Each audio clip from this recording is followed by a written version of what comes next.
An increased stipend for jurors and a decision on jury trials. Just some of the plans for the local justice system.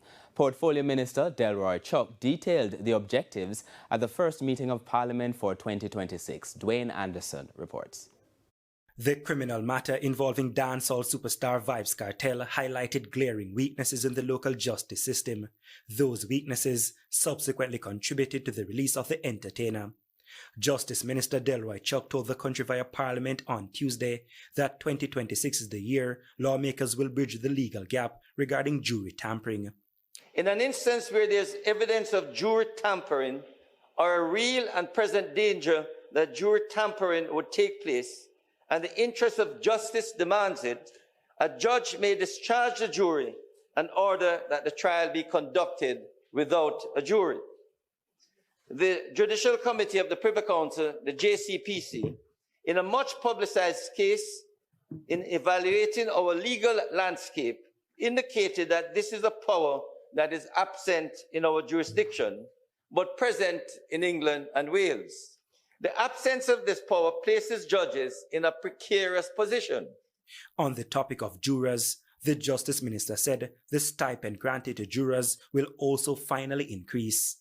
The bill before the House proposes to increase the stipend paid to jurors from $2,000 to $6,000 for each day or any part of a day that they serve on a jury. This represents, Mr. Speaker, a 200% increase in the stipend.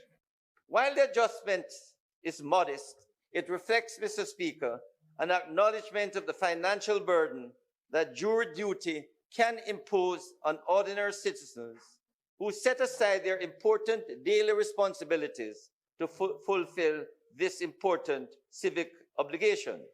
Persons who are called to jury selection but do not actually serve on the jury will be paid $2,000 for each day they turn up at court. Additionally, a decision is to be made in the coming months on how the country proceeds with trials. Debate on the proposed amendments will begin at the next sitting of the House, with proposals also to be brought before a joint select committee. The government says it has no position on keeping or removing jury trials. But among the most outspoken on the benefits of judge-only trials is Brian Sykes, the country's Chief Justice. He says this would help to clear up cases before the courts. Another issue Justice Sykes has also made his opinions public on is the need for the judiciary to have greater control of their budget, especially to help with court infrastructure. Justice Minister Delroy Chuck responded. There are 57 courts across Jamaica. Outside the Supreme Court, the vast majority are more than a century old.